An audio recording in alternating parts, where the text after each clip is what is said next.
حضرت خواجہ باقی باللہ رحمۃ اللہ علیہ کو صحیح معنوں میں ہم نے آج تک ایکسپلور ہی نہیں کیا۔ ٹھیک، ان کی ذات گرامی کا آپ نے جو بنیادی تعارف کروایا وہ تو خیر ایک بہت بڑا منصب ہے۔ حضرت مجدد کا قاری ہونا کم درجے کی بات نہیں ہے، حضرت مجدد کا صحبت نشین ہونا بہت بڑا درجہ ہے، اور ان کا شیخ ہونا تو ہمارے وہم و گمان سے بھی یہ چیز باہر ہے۔ سبحان اللہ۔ لیکن ایک شخص ہے جو 1563 میں پیدا ہوتا ہے، ٹھیک، 1603 میں انتقال فرماتا ہے، 40 سال کی زندگی ہے۔ اتنی مختصر؟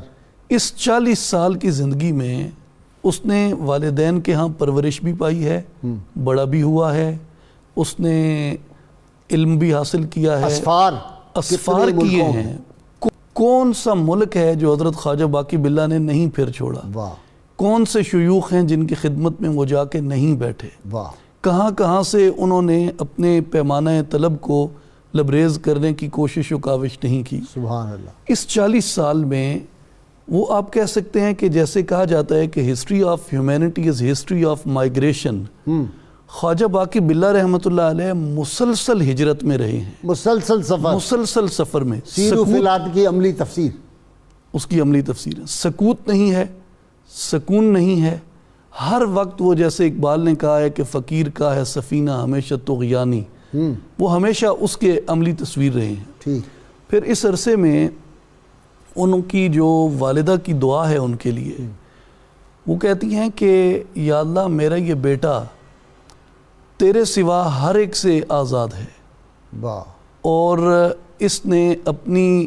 شباب کی ہر لذت سے کنارہ کشی کر لی ہے، سبحان اللہ، یہ تیری طلب میں چل پڑا ہے، تو اس کی مراد کو پورا فرما دے۔ سبحان اللہ، اور مراد کیا تھی؟ مراد وہی تھا، سبحان اللہ، مطلوب ذات حق حقیقی، تھی۔ ذات حق تھی ان کی مراد۔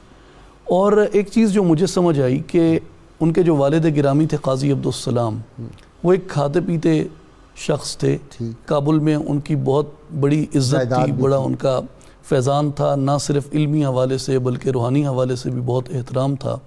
یہ تمام وسائل ہونے کے باوجود بھی انہوں نے اپنے آپ کو ان وسائل اور ان لذتوں سے الگ کر کے خدمت دین کے لیے وقف کیا، اور اس کا نتیجہ یہ نکلا کہ اللہ تعالیٰ نے ان کے ہاتھ سے 2 ایسے کام کروائے ہیں جس کی تاریخ میں نظیر نہیں ملتی۔ سبحان اللہ۔ ایک تو انہوں نے دربار اکبری میں امراء کی تربیت کر کے خود اکبر کے اپنے دربار کے اندر امراء کو اس کے دین کے خلاف کھڑا کیا، سبحان اللہ۔ اور دوسری آپ نے آنے والے وقت کے لیے حضرت شیخ مجدد رحمۃ اللہ علیہ کی تربیت فرمائی، اور کتنا عرصہ حضرت مجدد ان کے ساتھ رہے ہیں؟ میرا خیال ہے 2 ماہ اور کچھ دن کا عرصہ بنتا ہے، ایسا ہی۔ اور ایسی عظیم انہوں نے ان کی تربیت فرمائی۔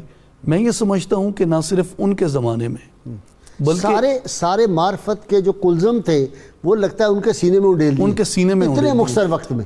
ایک آپ کی ربائی، اگر ایک ربائی سامنے رکھ لیں، وہ تو پورا ان کا دفتر ہے رباعیات کا، ان کی ایک ایک ربائی کے اندر ایسے ایسے جواہر پنہا ہیں، ایسے ایسے موتی پنہا ہیں۔ حضرت شیخ مجدد رحمۃ اللہ علیہ نے ان پہ حاشیہ لکھا ہے، ان کی شرح لکھی ہے، آپ کا رسالہ عرفانی دیکھ لیا جائے، آپ کا رسالہ طریقت دیکھ لیا جائے، آپ سے منسوب ایک تفسیر بھی ہے، گو کہ اس کا خطی نسخہ تو دستیاب نہیں ہے، لیکن وہ آپ سے منسوب کی جاتی ہے۔ تو میں عموماً یہ سوچتا ہوں کہ ایک شخص 40 سال کی زندگی میں مسلسل ہجرت اور اسفار کے اندر رہ کے اتنی بڑی خدمت کر گیا ہے، اور اس سے میں 2 نتیجے اخذ کرتا ہوں۔ پہلا نتیجہ یہ اخذ کرتا ہوں کہ اگر آپ کی طلب اللہ ہے اور آپ کے اندر خلوص ہے تو آپ کا وجود معدن اسرار بن جاتا ہے۔ واہ واہ واہ۔